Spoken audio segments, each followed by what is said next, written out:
Buying your dream house is supposed to be one of the most exciting milestones of your life. A symbol of success, security, and new beginnings. So when I invited my family to my housewarming, I expected laughter, hugs, and shared joy. Instead, the house felt empty, echoing with the silence of their unexpected absence. The invitations sent, the dates planned. None of it mattered. Why did they not come? Was it distance, pride, old wounds, or something deeper? This is my story of building a home, facing family fractures, and learning what it really means to belong. My name is Emily Parker, and for as long as I can remember, I dreamed of owning a home. A place where I could hang my hat, plant a garden, and create memories. Growing up in a cramped apartment with 3 siblings, that dream felt distant, like a star too far away to ever touch. But today, as I stood outside the house with keys in hand, I knew I had reached that star. The house was everything I had hoped for. A cozy 2-story with white siding and navy blue shutters, nestled on a quiet tree-lined street in the suburbs of Boston. Its simple charm drew me in immediately, from the wide front porch to the windows that caught the afternoon sun. I took a deep breath, feeling the culmination of years of hard work and sacrifice settle warmly in my chest. I'd secured a steady job at a tech startup after years of juggling odd jobs and uncertain careers. Long nights, missed weekends, and cancelled plans had been my companions. Every paycheck was a step closer to saving for a down payment. And now, here I was, finally holding the keys to my future. The thought of this being my sanctuary thrilled me. To have a space where I could paint walls any color I wanted, where I could host friends without feeling cramped, where quiet moments felt truly private, that was invaluable. But owning a home wasn't just about me. It was about the people who shaped me, the family who loved me and supported me, even when I wasn't sure where I was headed. I wanted to share this milestone with them, to celebrate not just the house but the journey we had traveled together. I decided to host a housewarming party, a simple gathering in the backyard filled with laughter and food. I imagined candles flickering on tables, music stirring happy memories, and the warmth of family gathered under the stars. I carefully sent out invitations to my parents, my siblings, cousins, and close family friends. I wanted everyone important in my life to be there, to feel part of this new chapter. The week leading up to the party was a whirlwind of preparations. I painted the living room a soft sage green, added new curtains, and baked batches of cookies to share. My excitement grew as the day approached. I imagined the smiles when they walked through the door, the hugs shared, the stories told in my new living room's cozy corners. But deep down, I also felt a flicker of anxiety. Family had never been straightforward for us. Beneath the smiles and dinners together, tensions often simmered quietly. I remembered last Christmas, when a simple disagreement about seating arrangements had turned the evening tense. Or the time my sister had refused to attend my college graduation, citing vague reasons I never fully understood. Those memories surfaced unwillingly. Yet, despite the cracks, I clung to hope that the housewarming could be a bridge, an opportunity to strengthen bonds, repair misunderstandings, and create new, joyful memories. As the party day arrived, I woke early. The morning sun streamed through the windows, illuminating every corner of my home.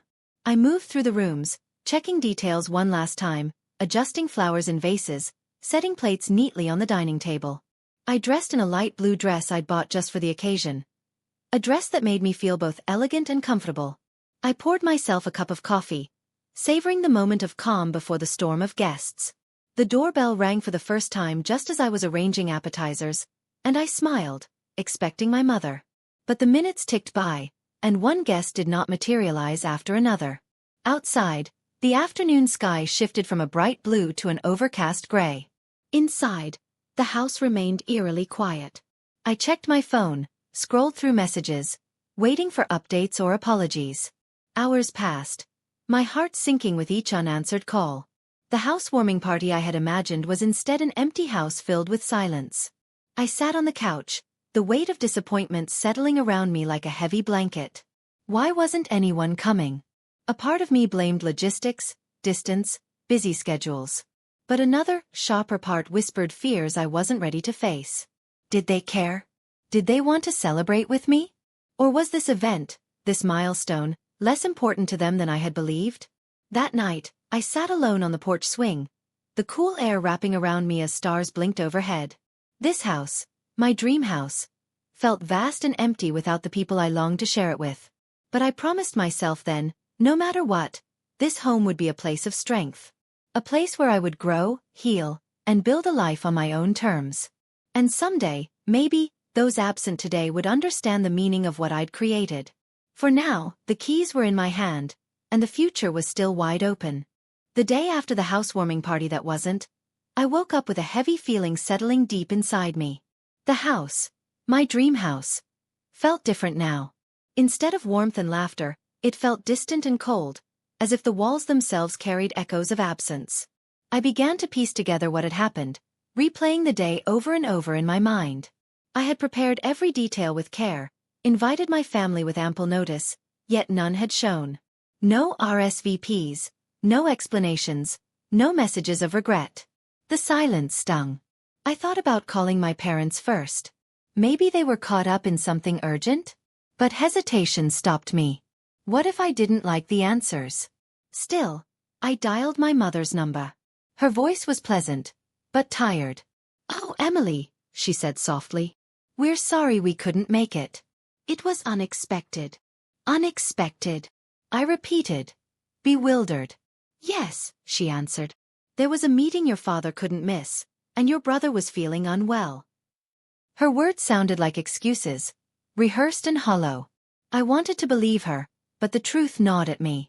A housewarming party wasn't a last-minute invitation. It was a milestone, something family prioritized. The more I thought about it, the more I realized this absence wasn't just logistical. It felt personal. I talked to my siblings too, but the excuses were similar. Work, plans, fatigue. None expressed genuine disappointment for missing the event. It was beginning to feel like my achievements were invisible to them. Days turned into a week, and the house stayed quiet. Friends reached out. Some sent flowers or small gifts with warm notes. Others visited, bringing life to the empty rooms and offering comfort. Still, the spaces where my family should have been felt painfully vacant. I wondered if the house itself had become a symbol of something more, a distance growing between us that wasn't just measured in miles.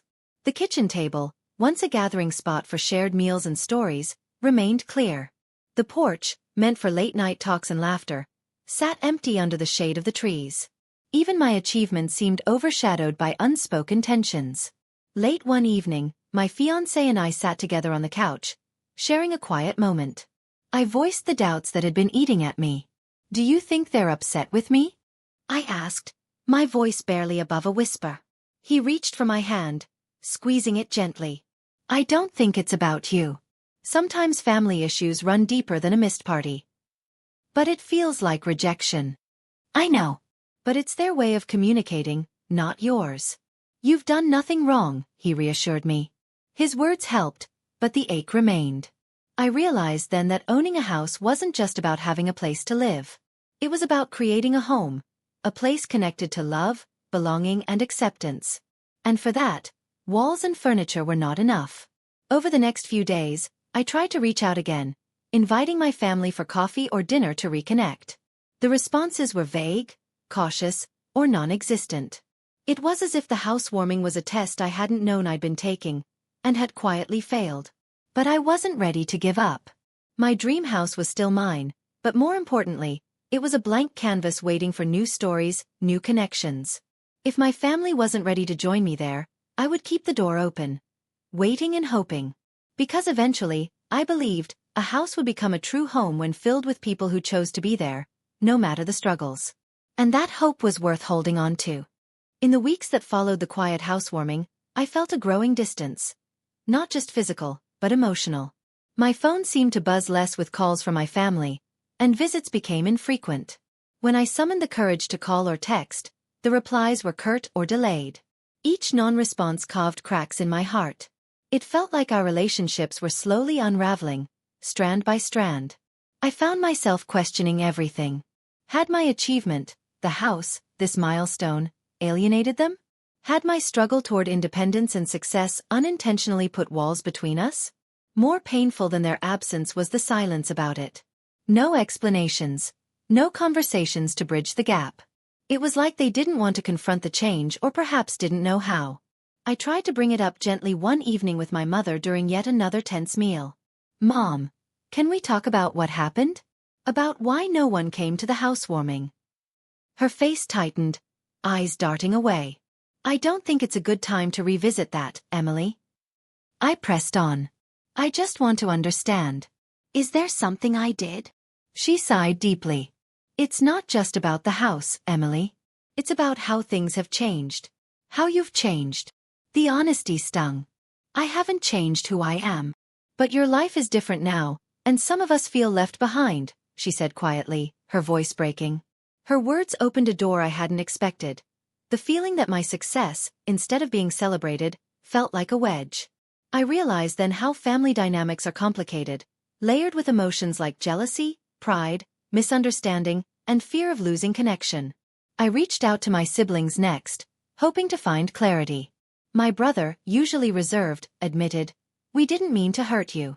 It was hard seeing you make this big leap and not including us much in the process." That honesty hurt and healed simultaneously. I had been so focused on my dream, my future, that I hadn't noticed how my family felt sidelined or uncertain about the new dynamics. Despite the misunderstandings, I wanted to rebuild bridges. But it wasn't easy. Each invitation to dinner, each attempt to reconnect, was met with hesitation. Old resentments lingered beneath polite smiles and surface-level conversations. I sought advice from close friends and even a counselor, trying to navigate this emotional terrain with care. One message from my fiancé reminded me to be patient, not just with others but with myself. Building your dream is a process of change, not just in your life but in those around you, he said. Sometimes, love means giving space while holding hope. I clung to that hope. The rift growing between us was painful, but it also offered a new chance, to communicate honestly, to listen deeply, and to forge new paths to connection. And while the empty rooms of my dream house still echoed with absence, I knew this story was not finished. There was still time for healing, for presence, for family to find its way home. In the quiet moments alone in my new home, I found myself grappling not just with the empty rooms but with the silence between me and my family. Their absence at the housewarming wasn't just a missed event. It was a symptom of deeper wounds, wounds that, surprisingly, I hadn't fully understood until now. One evening, my mother called. Her voice was hesitant, unlike the usual confident tone. "Emily, there's something we haven't talked about. Something we should have, long ago." I listened silently as she unfolded a story I had only sensed but never heard. Years ago, before I even dreamed of this house, there had been cracks in our family foundation. Disagreements, misunderstandings, painful words spoken in haste. My success, rather than being celebrated, had unmasked old fears and insecurities. She revealed how, at times, my family had felt left behind, invisible, as if my drive for independence was a rejection of them. The house, the new life I was building, was a symbol, not just of achievement but of distance growing in ways hard to express. Hearing this, a wave of emotions crashed over me. Hurt, yes, but also compassion. The absence at the party suddenly made sense, not as rejection but as confusion and fear. Yet, this unspoken pain had festered without words, breeding silence and misunderstanding. "Emily," my mother said softly, "we want to be there for you truly. But we also don't always know how to join in a world you seem to be building alone." Her words were a plea, not for control, but for connection. It struck me that healing wouldn't come from blame or assumption but from honest conversations, from opening doors previously shut tight with fear or pride. I realized that this house, the walls, the windows, the hardwood floors, was more than a physical space. It was a crossroads where our family's past met its future. To move forward, we would have to confront those unspoken truths together.